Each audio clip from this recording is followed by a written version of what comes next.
She looked like she didn't belong. Scuffed flats, a wrinkled shirt, and a violin wrapped in old cloth. Laughter erupted the moment she stepped in. Did janitorial staff get lost? Is this a music audition or a charity casting call? Someone tossed her a plastic chair. Save the leather ones for real musicians. A student shoved a dusty, out-of-tune practice violin into her hands. Let's hear what a supermarket cart sounds like. She said nothing. She just sat down and played.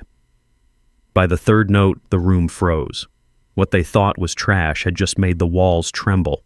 The auditorium of the prestigious Harmony Conservatory hummed with anticipation, its velvet seats filled with polished performers clutching gleaming instruments.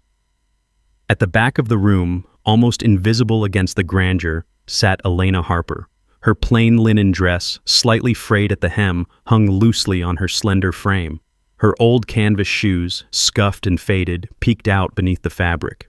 Her dark hair fell in soft, unstyled waves over her shoulders, framing a face that was striking in its simplicity, beautiful, but deliberately unadorned. At 19, Elena carried herself with a quiet strength, her hazel eyes scanning the room with calm observation. Today was the conservatory's annual audition for the International Showcase, a performance that could launch a musician's career onto the global stage. The room buzzed with nervous energy as students whispered about who might secure the coveted solo spot. Elena, however, sat alone, her hands folded neatly in her lap, a worn violin case resting at her feet. She wasn't here to chase fame. She was here for something far more personal. Across the aisle, Professor Margaret Stein, a sharp-eyed woman with a reputation for ruthless standards, leaned toward her colleague, Dr. Lawrence Brooks. Her gaze landed on Elena, and a smirk tugged at her lips. "Look at that one," she murmured, nodding toward the back row. Bold of her to think that dress belongs under stage lights. Dr. Brooks, a wiry man with a penchant for cutting remarks, followed her gaze and chuckled. "What's next? Auditioning in a potato sack?" Their laughter drew attention, and soon whispers rippled through the room. Students turned to glance at Elena, their expressions a mix of pity and amusement. A few covered their mouths to hide their grins. Elena's face remained composed, though her fingers tightened slightly around the handle of her violin case.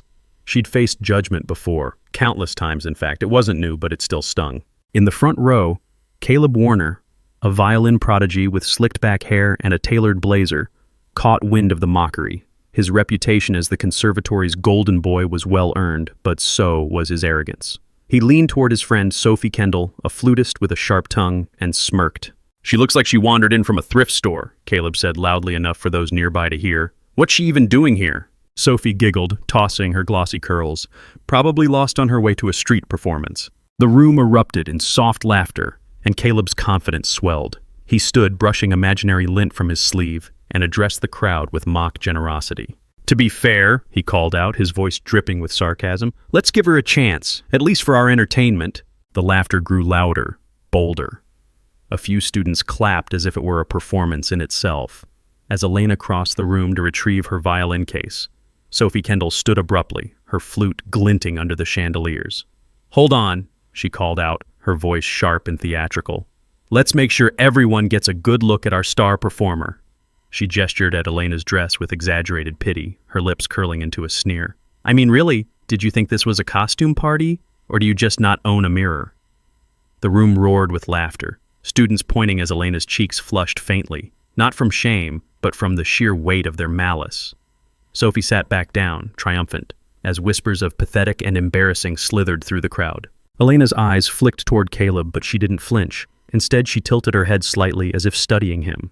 Her silence only fueled the room's cruelty. Professor Stein raised an eyebrow, amused.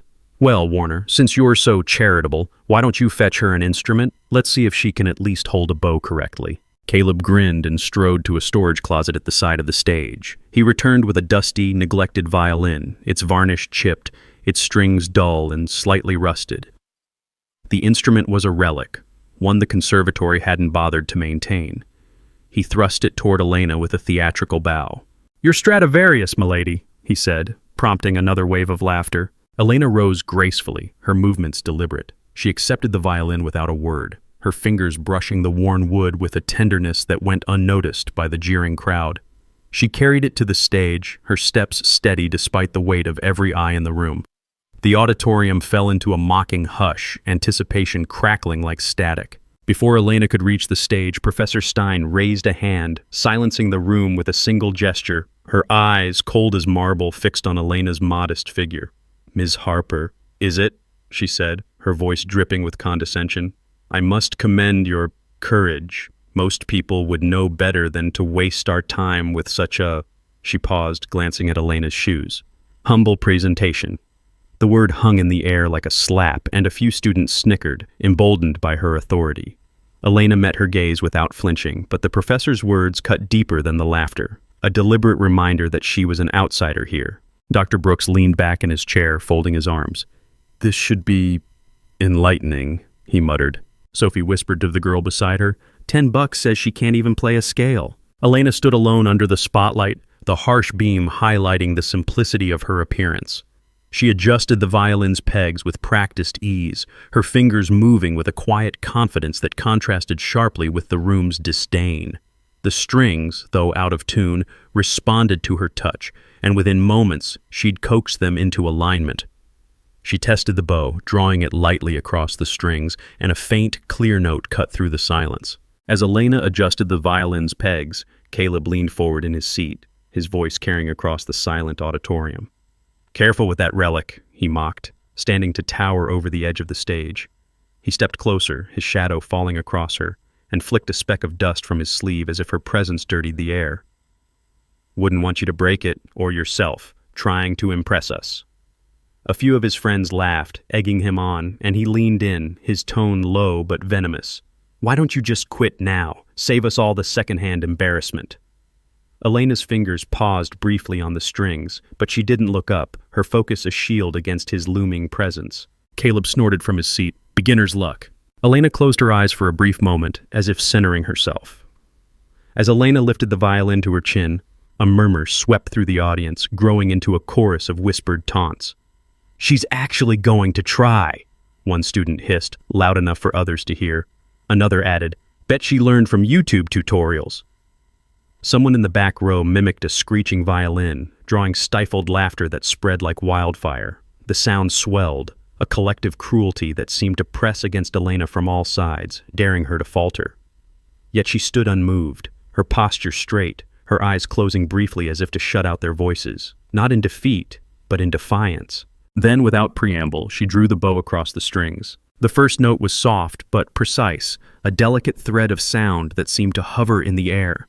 The second note followed, richer and more commanding. By the third, the room went utterly silent. She launched into Sarasate's Carmen Fantasie, a piece notorious for its technical demands and fiery passion. The music poured from her like a storm, each note crisp, each phrase alive with intensity. Her bow danced across the strings, coaxing impossible clarity from the battered instrument. Her fingers flew through intricate passages, never faltering, never rushing. The melody surged and retreated, now playful, now heartbreaking, weaving a spell that held the audience captive. Professor Stein's smirk vanished. She sat forward, her hands gripping the arms of her chair. Dr. Brooks's mouth fell open, his pen slipping from his fingers to clatter on the floor. Caleb's confident grin froze, then faded entirely. Sophie's eyes widened, her flute forgotten in her lap. Elena played as if the room didn't exist. Her body swayed slightly with the music, but her face remained serene, her focus absolute. The violin, despite its flaws, sang under her command, its voice raw but powerful. She navigated the piece's most treacherous runs with breathtaking precision, her phrasing imbued with a depth that spoke of years, decades of devotion. In the wings, a young assistant professor, Clara Nguyen, whispered to herself, That's how Menuhin used to play it." The final note rang out, sharp and triumphant, before fading into silence. For a moment, no one moved. Then the auditorium erupted into applause, stunned, fervent, unstoppable. Students leapt to their feet, their earlier mockery forgotten. Even those who had laughed loudest clapped now, their faces a mix of awe and shame. Elena lowered the violin, her breath steady, her expression unchanged. She didn't bask in the applause or acknowledge the crowd's sudden adoration.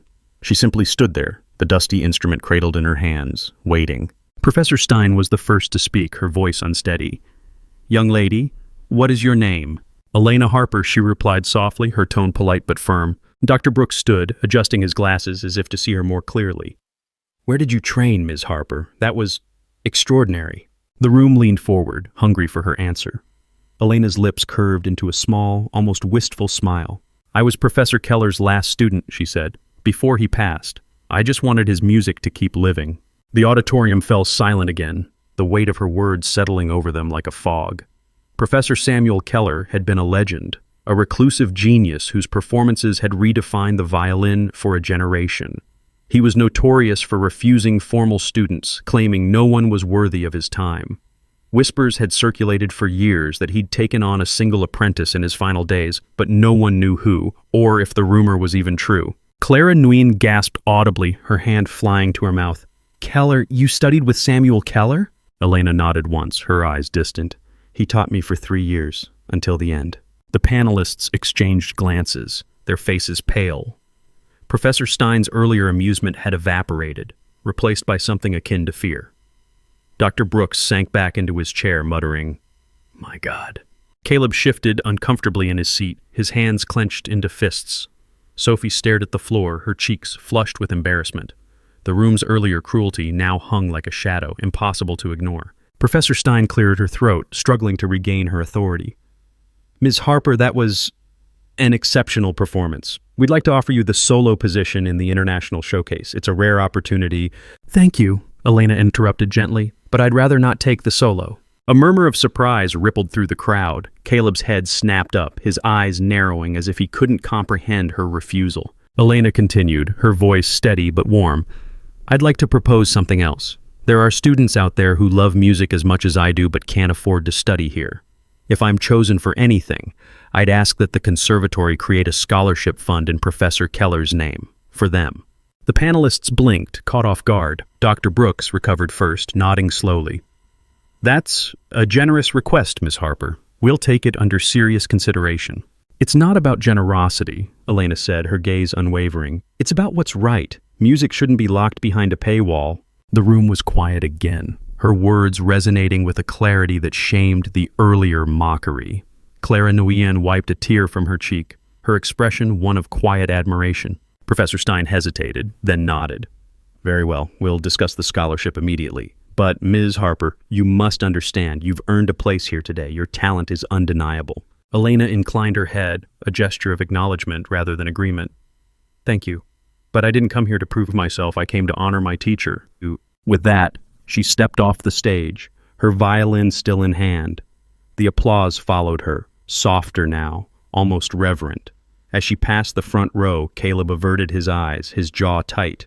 Sophie twisted her flute in her hands, unable to meet Elena's gaze. In the days that followed, the conservatory was abuzz with Elena's performance. Students recounted the audition in hushed tones, as if afraid to disturb the memory.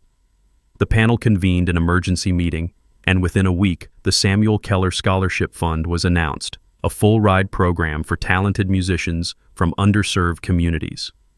Elena's name was attached to the initiative, though she'd insisted it honor Keller alone. The fallout for those who had mocked her was swift and contained. Caleb Warner was suspended for a semester, his misconduct deemed a violation of the conservatory's code of conduct. The day after the audition, the conservatory's main hall was packed for an emergency assembly. Caleb Warner stood before the faculty, his usual swagger gone, replaced by a flush of humiliation. Professor Stein, her face grim, announced his suspension to the silent crowd. "Your actions disgraced this institution," she said, her voice cutting through the air. "You mocked a peer whose talent surpasses your own, and for that, you'll spend a semester reflecting off campus." Caleb's eyes darted to the floor, the weight of every gaze crushing his pride.